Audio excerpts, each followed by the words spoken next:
일본의 밸류업은 2012년 후반부터 시작됐어요. 길게 보면. 그래서 굉장히 장기간에 걸쳐서 엄청난 밸류업을 이뤘습니다. 실제로 니케이 지수 자체가 크게 올랐고 니케이에 산적해 있던 수많은 쌍기업들 중에 크게 리레이팅 된 회사들이 많아요. 근데 이것을 우리나라가 바톤을 터치해서 밸류업을 하고 있고요. 더 높은 밸류업을 노리겠죠.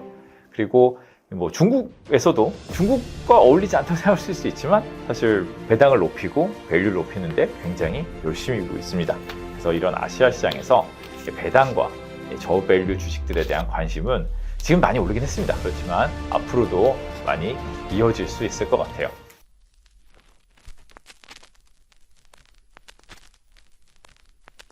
네, 안녕하세요. 주식일다 김균입니다. 저희가 오늘은 지금 배당주하고 가치주라고 할까요? 이런 저 PBR 주식이 다시 리레이팅 되는 것이 굉장히 지금 시장에서 주목받고 있는데, 그러니까 이 원리에 대해서 좀 더 한번 설명해 드리고요. 지금 왜 우리나라 아시아 시장에서 특히 이런 저 PBR 종목을 지금 관심 가져야 되는가, 이것에 대해서 좀 말씀드리려 합니다. 우리나라도 그렇고 뭐 중국에서, 홍콩 시장에서도 이런 기업들이 많이 오를 수 있는 환경에 있습니다. 보시면 일단 이 성장주랑 이 배당주 또는 가치주의 이 주가가 상승하는 원리가 좀 다른 것 같아요. 그러니까 저희가 주식을 통해서 이익을 내는 방법이 좀 다르다고 생각해요. 먼저 성장주에서 제일 중요한 건 이 회사가 높게 평가됐냐 낮게 평가되냐도 중요하지만 이 회사의 가치가 실제로 기저의 가치가 크게 커지느냐가 중요한 것 같아요. 우린 이것을 수익원으로 생각합니다. 저희가 지금 차트를 제가 손으로 그냥 그린 건데요. 이게 개념도입니다. 이것을 보여드릴 텐데요. 이 검정선은 이 매출이라든가 이익이라든가 이 회사의 펀더멘탈이 커지는 것 같아요. 성장주는 처음에 투자를 하다가 이익이나 매출이 급증하는 구간에 들어가고요. 나중에 성숙되면서 큰 회사가 됩니다. 이럴 때 이 빨간 선은 그때 평가나 시장 환경이나 여러 가지에 따라서 움직이는 이런 진동하는 주가입니다. 보시면 주가가 빨간 선이 검정선보다 위에 있을 때도 있고요. 밑에 있을 때도 있어요. 빨간 선이 위에 있을 때는 좀 더 시장에서 높은 평가를 하는 거죠. 그냥 일시적인 고평가가 있는 거고, 그 고평가가 꼭 잘못된 것이 아니라 미래에 어차피 검정선이 더 올라올 것, 즉 펀더멘탈이 더 올라갈 것이기 때문에 이 가치를 땡겨온다는 개념으로 좀 먼저 앞서가는 거죠. 그리고 무슨 시장 상황이 안 좋거나 어떤 이유로 이 더 낮은 가격에 거래돼서 우리가 좋은 매수 기회를 줄 때도 당연히 있습니다. 이런 과정을 거치면서 위를 향해서 기업 가치도 커지고 주가도 진동하면서 올라간다고 생각해요. 그렇다면 주가가 가치보다 낮을 때 사는 것도 중요하지만 그냥 그 더 큰 폭은 어디서 나올까요? 가치가 올라갈 회사를 찾는 거에서 나온다고 생각해요.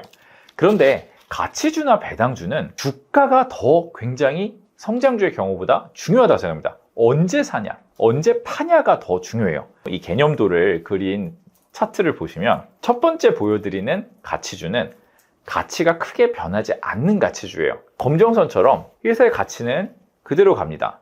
그렇지만 매출이 크게 변하지 않는, 이게 길게 봐도 막 10년을 봤는데 거의 제자리에 있는 회사들도 있잖아요. 그런데 그 회사의 주가가 제자리에 있나요? 전혀 그렇지 않습니다. 주가는 크게 오르기도 하고요, 내리기도 해요. 여러 가지 이유가 있죠. 이 회사는 그러니까 앞으로 살아날 거 아닌가? 뭐 이런 기대가 있을 수도 있고, 뭐 경기가 좋아진다, 아니면 정책적인 뒷받침이 바뀌거나 이 회사의 주주 환원이 바뀌거나 뭐 배당이 늘거나 여러 가지 이유로 리레이팅이 되는 구간이 있고, 결국 이 회사는 아니다, 디레이팅이 되는 구간이 있어서 본질 가치 이하로 거래되기도 해요. 그런데 이 회사를 아무 때나 사면 안 되는 부분이, 이 회사가 가치가 계속 커지면 아무 때나 사도 지금 사서 높게 팔 수 있겠지만 가치가 비슷하기 때문에 저평가됐을 때 사서 고평가됐을 때 파는 게 너무 중요합니다. 국내 시장에는 이런 기업이 굉장히 많아요. 그러니까 미국과 국내가 주식시장의 장기적인 인덱스 차이가 나잖아요. 그 이유가 우리나라는 이렇게 주가만 사이클로 움직이다가 제자리로 돌아오는 회사들이 많고요. 미국은 기업 가치가 롱텀하게 증가해서 좀 비쌀 때 샀거나 시장이 좀 안 좋을 때 손해를 봤어도 기다리며 올라가는 회사들이 많았던 거죠. 근데 그렇지만 이런 기업들도 좋게 보면 저희가 적절한 가치에만 살 수 있다면 리레이팅 구간에서 주가 상승을 충분히 누릴 수 있습니다. 이게 무서운 게 너무 밸류에이션이 싸겠죠. 왜냐면 이렇게 가치가 올라가지 않는 회사를 비싸게 살 사람은 없잖아요. 저희가 PBR이라는 얘기를 많이 합니다. B가 북, 회사에 이제 쌓여진 이제 가치, 순자산 가치가 있으면 이거 대비 얼마에 거래되고 있냐는 거예요. 순자산 가치가 100인데 30에 거래되는 회사가 많이 있었습니다. 그러면은 0.3이죠. 이 0.3에 거래가 되고 있는데 어떤 이유로 리레이팅이 발생해요. 뭐 정부가 밸류를 높여라, 뭐 이런 여러 가지 이유가 발생해서 이게 좀 높여줘야 되겠네. 이거 매수세가 들어가다 보면 갖고 있는 사람도 없을 거잖아요. 소외된 회사이기 때문에 갖고 있는 사람도 적을 거고 주가가 오릅니다. 0.4, 0.45 이렇게 돼요. 그럴 때 0.45가 된 순간 봤어요. 이거 0.3도 싸지만 0.45는 싼 건가 비싼 건가? 여기서 이 혼란이 생겨요. 모릅니다. 0.45는 절대적으로 싸고요. 이 회사의 과거 비단은 올라가서 비싼 거예요.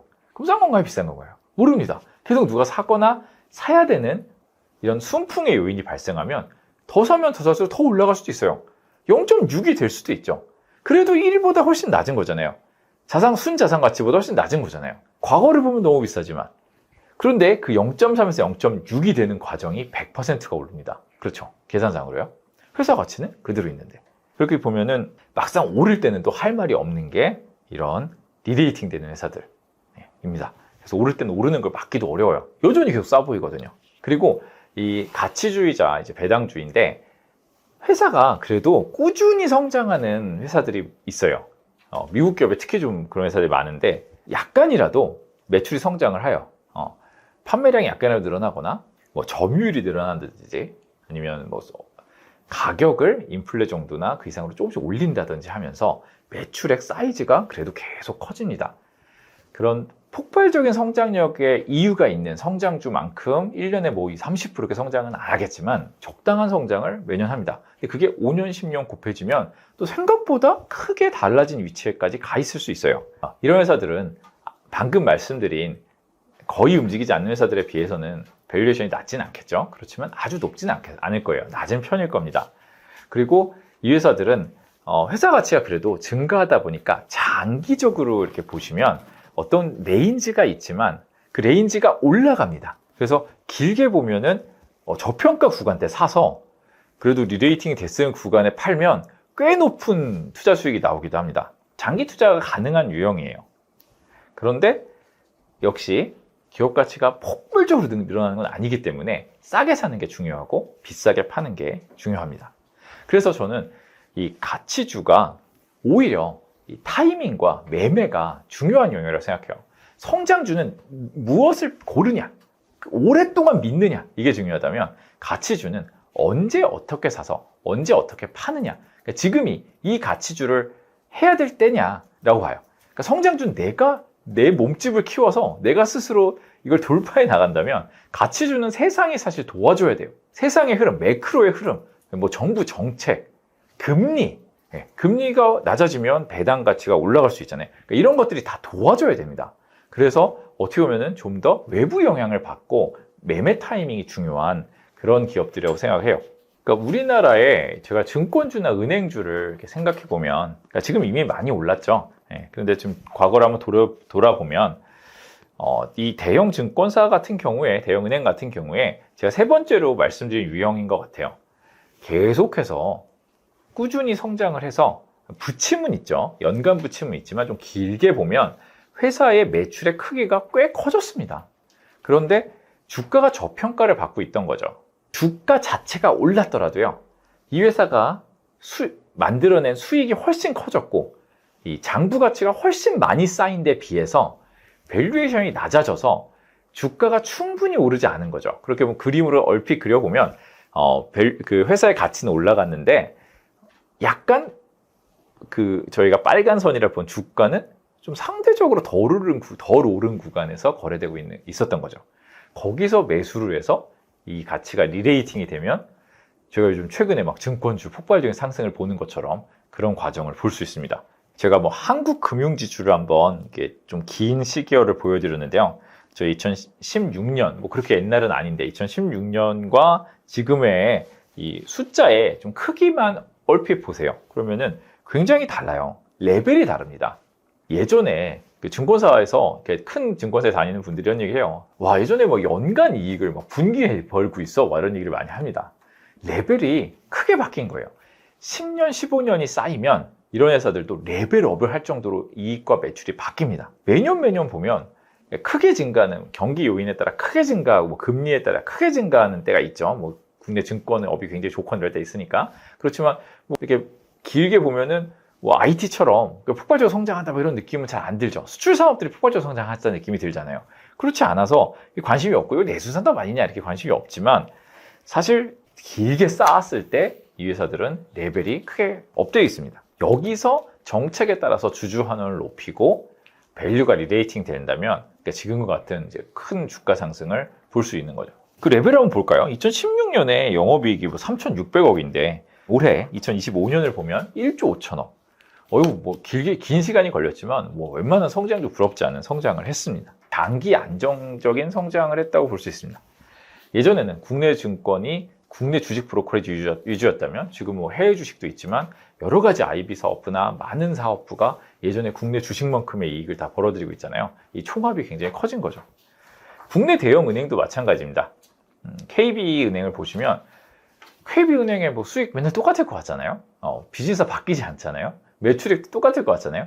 사실 매년을 보시면 여기 보시면 저희가 초록색의 가장 밑단에 그 성장률을 보여드렸는데 성장률은 높지 않아요. 그런데 이것이 10년씩 쌓였을 때 얼마나 커지냐. 2018년에는 3조 대였는데 4조 대, 5조 대, 내후년엔 6조 대까지 올라가요.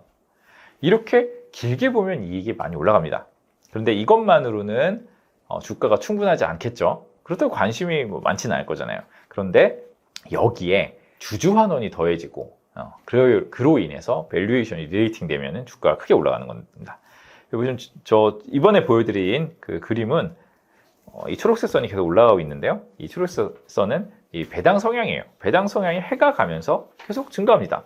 앞으로도 더 높이라고 계속 하겠죠. 그러면서 점차 배당 성향이 올라가기 때문에 배당 가능 이익이 들고 배당 성향이 올라가서 배당이 크게 올라가고 이 배당에 대한 가치를 더 높게 본다면 주가가 그 세 가지가 곱해져서 올라가겠죠. 이 모습을 지금 보이고 있어요. 이 배당에 대한 가치를 평가하는 생각은 굉장히 여러 가지가 있을 수 있지만 그 중에 다른 데에 투자했을 때에 대한 그리고 이것을 배당 가치를 얼마로 할인할 수 있을까 생각할 때 보면 이 금리를 좀 참고할 수 있을 것 같습니다.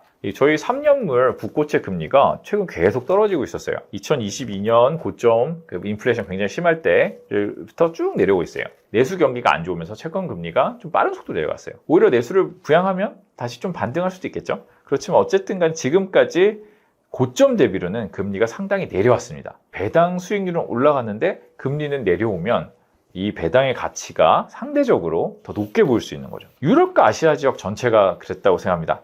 유럽 보시면 유럽에서도 미국보다 금리 인하를 추세적으로 빠르게 했어요. 그러니까 유럽의 금융주도 굉장히 매력적이었고 주가가 많이 올랐고요. 아직은 좀 상대적으로 크게 안 오른 홍콩행 상장의 배당주들, 금융주들도 마찬가지로 봅니다. 특히 중국은 내수에 대한 큰 우려, 부동산 등 우려로 중국 국채 금리가 추세적으로 하락하고 있어요. 예금 금리는 1년물이 1%도 더 밑으로 하락했어요. 그러면 보시죠.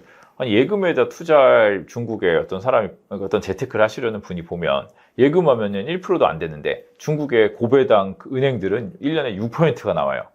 주가도 오르고 있어요. 그러면은 그래도 안전한 우리 뭐 부동산 못 믿으니까 결국 은행도 못 믿어 이렇게 할 수도 있지만 결국 안전한 1%, 0.5%를 찾다가 그래도 일부라도 좀 배당주를 투자해야 되는 거 아닌가? 이건 거의 뭐 배당 수익률이 예금 금리의 7배, 8배, 10배 되는구나 이렇게 생각하면 조금씩은 움직이지 않을까요? 그래서 중국의 은행주도 계속해서 추세적으로 좀 오르는 모습을 보이고 있습니다. 예전에는 중국의 위어바오라고요. 국고채 금리 이외에 재테크 상품이 있었어요. 근데 이 상품도 지금 수익률이 1%대로 투자 가치가 낮아졌습니다.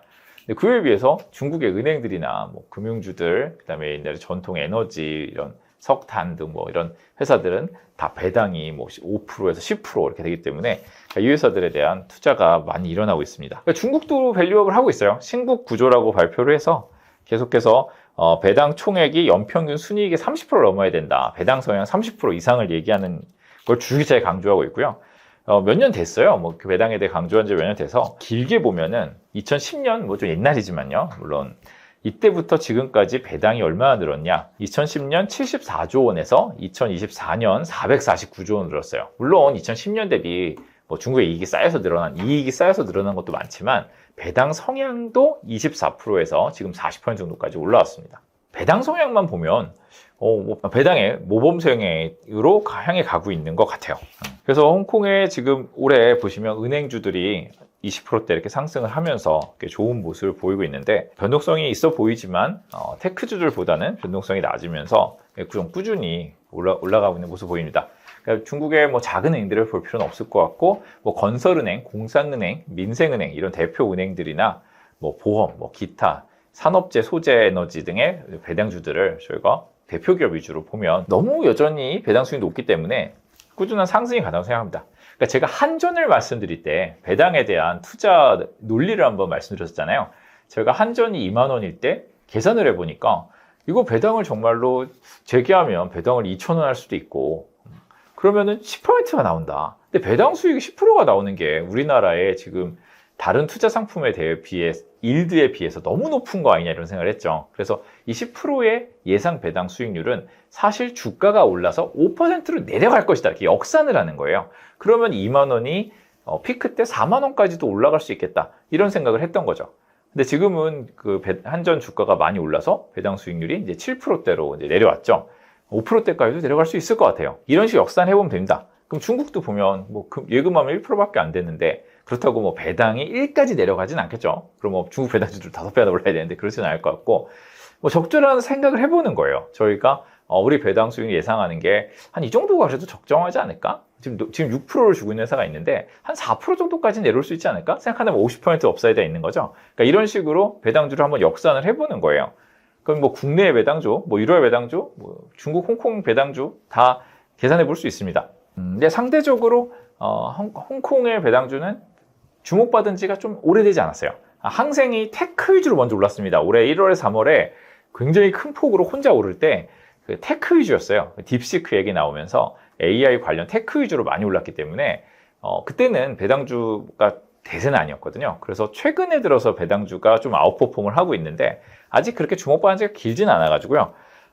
많이 과열되어 있지는 않습니다. 그래서 한번 볼 수 있을 것 같아요. 지금 정책적으로나 배당을 강조하고 너무 싼 주식들이 너무 싸게 방치되어 있는 것을 용인하지 않는 분위기로 가고 있어요. 제일 먼저 시작한 건 일본이죠. 일본의 밸류업은 2012년 후반부터 시작됐어요. 길게 보면. 그래서 굉장히 장기간에 걸쳐서 엄청난 밸류업을 이뤘습니다. 실제로 니케이 지수 자체가 크게 올랐고 니케이에 산적해 있던 수많은 싼 기업들 중에 크게 리레이팅 되는 회사들이 많아요. 근데 이것을 우리나라가 바톤을 터치해서 밸류업을 하고 있고요. 더 높은 밸류업을 노리겠죠. 그리고 뭐 중국에서도 중국과 어울리지 않다고 생각할 수 있지만 사실 배당을 높이고 밸류를 높이는데 굉장히 열심히 하고 있습니다. 그래서 이런 아시아 시장에서 배당과 저밸류 주식들에 대한 관심은 지금 많이 오르긴 했습니다. 그렇지만 앞으로도 많이 이어질 수 있을 것 같아요.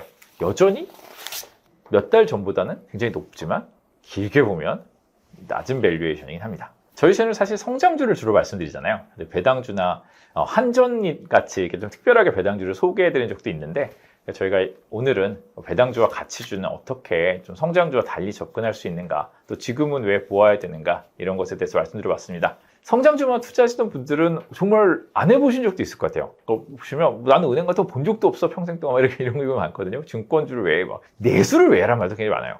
우리나라에서 한국에서 투자하면서 한국은 수출국가인데 수출 안 하는 거는 볼 필요가 없다 이런 얘기 많지만 이것은 긴 시기열로 보면 맞을 수도 있죠. 그렇지만 짧은 시기열로 볼 때는 우리나라 로테이션이 심하잖아요. 왔다 갔다 합니다. 다 기회가 오고 가고 합니다. 이것을 볼 때 지금은 또 공부를 해볼 필요가 충분히 있을 것 같아요.